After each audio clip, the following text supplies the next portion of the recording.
ताई, तुम्ही थेट महिला आयोगावर काही प्रश्न उपस्थित केलेत आणि महिला आयोगाच्या अध्यक्ष यांनी नैतिकता असेल तर राजीनामा द्यावा अशी देखील एक मागणी सध्या तुम्ही करताय.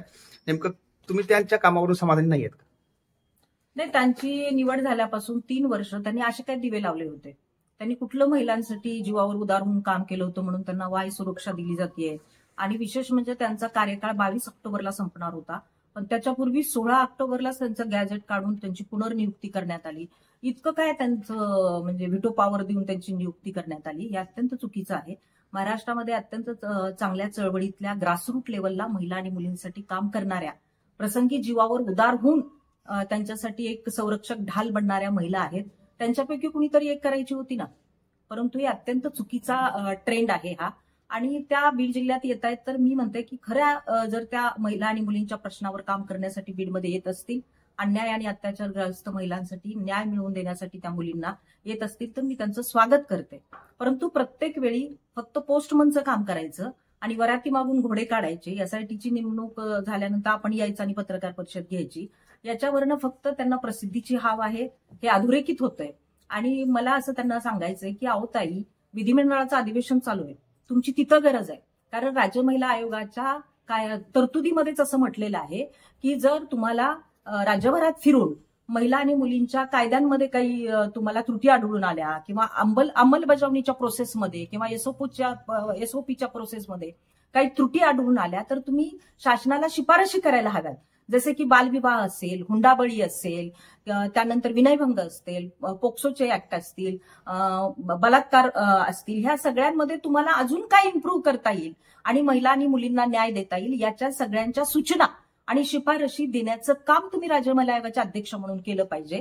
परंतु तुम्हाला त्यातलं काही नॉलेज नसल्यामुळे आपल्याला शिफारशी द्याव्या लागतात, याच तुम्ही अनभिज्ञ आहात यात. आणि त्यामुळे तुम्ही अशा कुठल्याही शिफारशी देऊ शकल्या नाहीत किंवा देत नाही आहात. आणि दुसरं मला इथं महत्वाचं सांगायचं आहे की राज्य महिला आयोगाने पोस्टमनचं काम करायचं नसतं. राज्य महिला आयोगाने राज्यातल्या महिला आणि मुलींना मेन स्ट्रीम मध्ये आणून त्यांचं सर्वांगीण आयुष्य कसं आपल्याला सुधारवता येईल आणि कसं त्यांना कायद्याने संरक्षण देता येईल हे पाहायचं असतं. आज तुम्ही बघा, भरोसा असेल, दक्षता समिती असेल, त्यांच्या कुठल्याही मिटिंग्स होत नाहीत, पण यांना काही पडलेली नसती. यांना फक्त हाय प्रोफाईल मॅटरमध्ये यायचं आणि काहीतरी पत्रकार परिषद घेऊन हायलाईट स्वतःला करायचं. वैभवी देशमुख मसाजोगची महाराष्ट्राची कन्या नव्हती का? काल परवा ज्या गतिमंद मुलीवर केस तालुक्यात बलात्कार झाला, ती महाराष्ट्राची लाडकी बहीण नाही का? तिच्याकडे तुम्ही जातात का? हे त्यांना माझे प्रश्न आहेत. दुसरा प्रश्न देखील यापूर्वी त्यांनी घेतले होते, त्याच्यामध्ये तक्रारीचं निवारण झालंय का? तुम्ही त्याची काही माहिती घेतली? आता त्या जनता दरबार भरवतात, त्या म्हणतात की आतापर्यंत महिला आयोगाने कधी जनता दरबार भरवला नाही. याच्या अगोदर ज्या राष्ट्रीय अध्यक्ष झालेल्या आहेत त्या जनता दरबार भरवत होत्या. अगदी त्या राज्य महिला आयोग आपल्या दारी अशी संकल्पना राबवून त्या जनता दरबार भरवत होत्या. त्या भले कुठल्याही पक्षाचा असू देत, मला काही त्याच्याविषयी बोलायचं नाही. जनता दरबारामध्ये ज्या तक्रारी येतात त्याचा पाठपुरावा त्या करतात का? त्याचं पर्सुएशन करतात का? मी तुम्हाला एक उदाहरण सांगते. काल मी एक फेसबुकवर समाज माध्यमांवर पोस्ट केली होती की राज्य महिला आयोगाकडे तक्रारी करून पण तुम्हाला जर न्याय मिळाला नसेल किंवा कुठलंही पर्सुएशन पाठपुरावा त्याचा झाला नसेल तर तुम्ही तात्काळ माझ्याशी संपर्क करावा. तर तुम्हाला मी दाखवू शकते मोबाईलमध्ये. मला व्हॉट्सअपवर इतके मेसेजेस आलेत, तक्रारी आल्यात आयोगाच्या की आम्ही तक्रारी केल्या. मग आम्हाला त्यांचे पीए सांगतात इथं या, तिथं या, धायरीच्या ऑफिसमध्ये या, मुंबईच्या ऑफिसमध्ये या, आणि तिथं गेलं तर कुणीच नसतंय. आणि मग आम्ही करू, तुम्हाला 15 दिवसांनी बोलवू. पण कुठलंही समोरच्या पार्टीला समुपदेशनाला न बोलवता, काही न करता फक्त ईमेल तपासणे ते फॉरवर्ड करणे, म्हणजे पोस्टमनचं काम फक्त त्या करतात, असा माझा त्यांच्यावर आरोप आहे. त्यामुळे मला इथं आपल्याला जाणीवपूर्वक त्यांना आठवण करून द्यायची आहे की महाराष्ट्रातल्या आणि महिला आणि मुली सुरक्षित नाहीयेत. तुम्हाला जी वाय सुरक्षा मिळालेली आहे ना, माझं तर असं म्हणणं आहे त्यांची सुरक्षा तात्काळ काढून घ्यावी. तुम्ही असं राज्यातल्या कुठल्या महिलांना संरक्षण देताय जीवावर उदार होऊन म्हणून तुम्हाला वाय सुरक्षा आहे? माझं तर असं मत आहे की जर तुम्ही जीवावर उदार होऊन कुठलं काही महिला आणि मुलींच्या संरक्षणासाठी काम केलं तर तुम्हाला झेड दर्जाची सुरक्षा द्यायची आम्ही मागणी करू, महाराष्ट्रातल्या आम्ही लेकी बाळी. परंतु असं कुठलंही काम तुमचं नाहीये. फक्त इव्हेंटबाजी करणं, शोबाजी करणं. मी नव्हते का तुमची लाडकी बहीण? माझ्यावर, मी तुमच्या राज्य महिला आयोगाच्या कामकाजावर फक्त ताशेरे ओढत होते. वैयक्तिक मी कधीही तुमच्याबद्दल बोलले नाही. परंतु तुम्ही आमच्या लोकलचे एसपी साहेब असतील, खेरवाडी पोलीस स्टेशनचे पीआय असतील, त्यांच्यावर दबाव आणून माझ्यावर क्राईम रजिस्टर करण्यासाठी तुम्ही वारंवार 141च्या नोटिसा मला पाठवत होतात. हे चुकीचं नाहीये का? मी महाराष्ट्राची लाडकी बहीण नाहीये का तुमची? म्हणजे केवळ पदाचा दुरुपयोग करणं आणि महिलांना महाराष्ट्रातल्या प्रेशराईज करणं आणि आपल्याला आपण कसे सेलिब्रिटी आहोत हे दाखवून देणं, याच्या पलीकडे त्यांचं काही काम आहे असं मला वाटत नाही. ग्रासरूट लेवलच्या महिला आणि मुलींशी त्यांचं काही देणं घेणं नाहीये.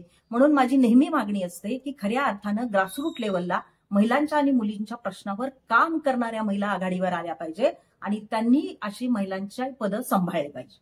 ओके. नेहमीच हे त्याच्या बाबतीत सरकार का निर्णय घेत नाही, का त्यांच्याच बाजूने सरकार उभं राहतं, काय सांग?